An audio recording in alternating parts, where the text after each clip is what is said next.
Aloha Salty friends, it's Levon from Salty Cures. Happy New Year's Eve, and in today's little adventure, we're going to be talking about the one thing you're probably doing a little too much of, and the one thing you're not doing enough of, most likely, in hitting those New Year's fitness plans. Let's talk about it.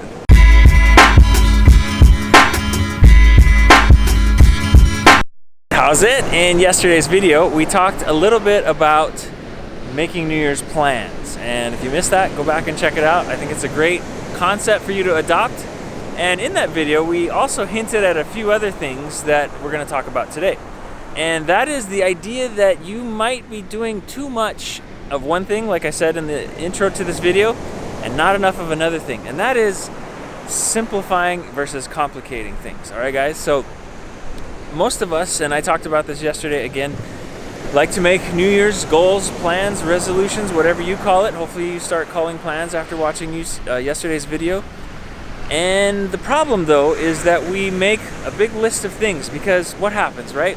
This time of year we start getting reflective, and that gets us reflecting on the past year, but also thinking about what's going to happen in the year that is coming up.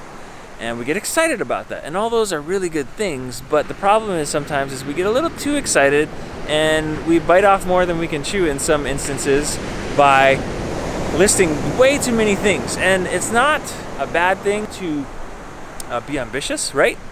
But it might not be the best thing to have too many things you're working on at once, because what happens more than likely in most people's cases is they get a little bit bogged down in trying to execute the plan for all those many numerous things, and what happens when you start to get discouraged? You don't do any of them. So I'm here to help you with that, and here's what we're gonna do.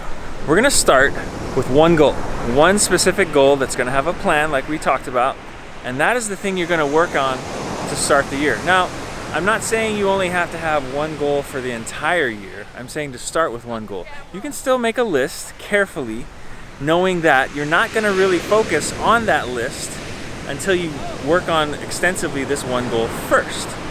And we're going to talk in another video this week about why this approach is really effective and why you should really give it some consideration, as opposed to just having the whole list of goals and trying to knock them all out at the same time. Now, before guys we get to talking about goals too much, along those same lines, in thinking about not cluttering ourselves with too much at one time in our efforts to try and accomplish as much as we can, let's talk about clutter itself. One thing you can do, and I'm sure you know about doing this, and you should definitely do this constantly, is to declutter your life. I'm not just talking about physical clutter in the sense that your car needs cleaning, your room needs cleaning, your house needs cleaning.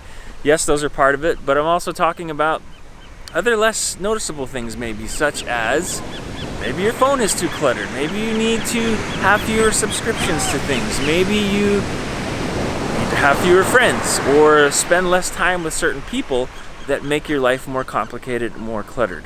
There's a billion different ways that we clutter our lives depending on our interests, our personalities, what circles we find ourselves in.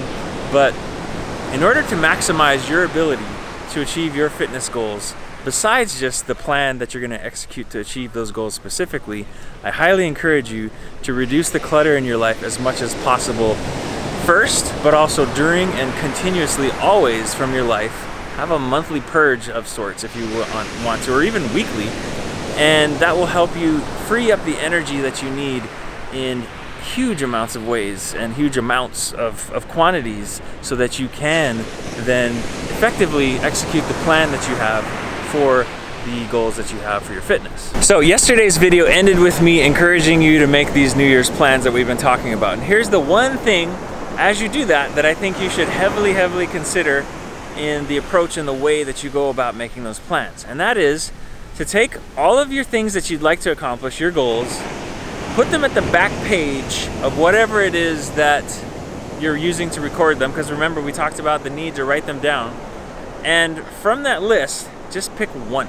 You're gonna only focus on one goal that you're trying to accomplish, no matter how long it takes, whether you can accomplish that goal in the new year in 1 week, 1 month, or it takes you 6 months, or maybe even the whole year. We'll get to that idea, that concept in another video, but even if you accomplish just one fitness goal in a year, every year, you'd probably be ahead of most people who don't accomplish anything and actually go the other direction. But more on that in another video.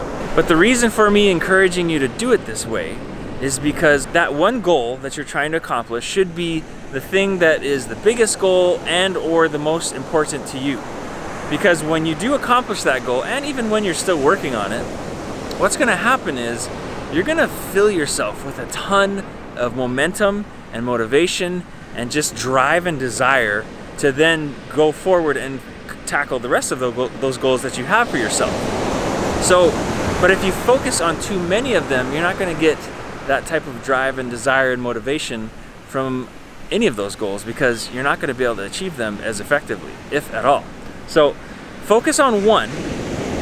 Then once you accomplish that, or have established the habit of whatever it is you're trying to establish, then you can take again that energy and motivation and momentum and move forward with the others. It's kind of the snowball effect. You've heard maybe about this concept in finance or in other areas of your life, but it really does work better. And it's kind of a paradox, because it seems like, well, I have all these things I have to accomplish. Why am I only just working on one of them? I promise you, it works better this way. I also promise you that you do not need more goals. If you're an American, or most people anywhere in the world, not just Americans, who like to achieve stuff, who are high achievers, chances are you have too many goals. You don't need more goals. You need one goal, the right goal, and you need less of those other goals, or to put those goals on the back burner for now, for a short time, while you achieve that one goal, gather up that motivation and momentum, and then press forward continually towards those other goals. Now, if you don't necessarily agree with this approach, that's okay. I think you're wrong. But let me know why you think you're right. I'd love to hear, actually, and have a cool, friendly dialogue about it. Leave a comment in the comment section. I'd love to hear about it. But I also would love, if you do like this idea, for you to share that one goal that you're gonna tackle first, and let's talk about it and encourage each other on. If you are enjoying these videos, let me know, and I would love to speak to some things that I haven't talked about yet. And so if there are any ideas or things that you'd like me to talk about, let me know that as well. Also, if this is helping you, if you feel like it might help somebody else just as much or more, share it with them, let them know, and please turn on notifications and that little bell icon so that you can be notified when new videos come out. Thanks for watching, and this water's cold. Holy crap! And I'll talk to you soon. Aloha!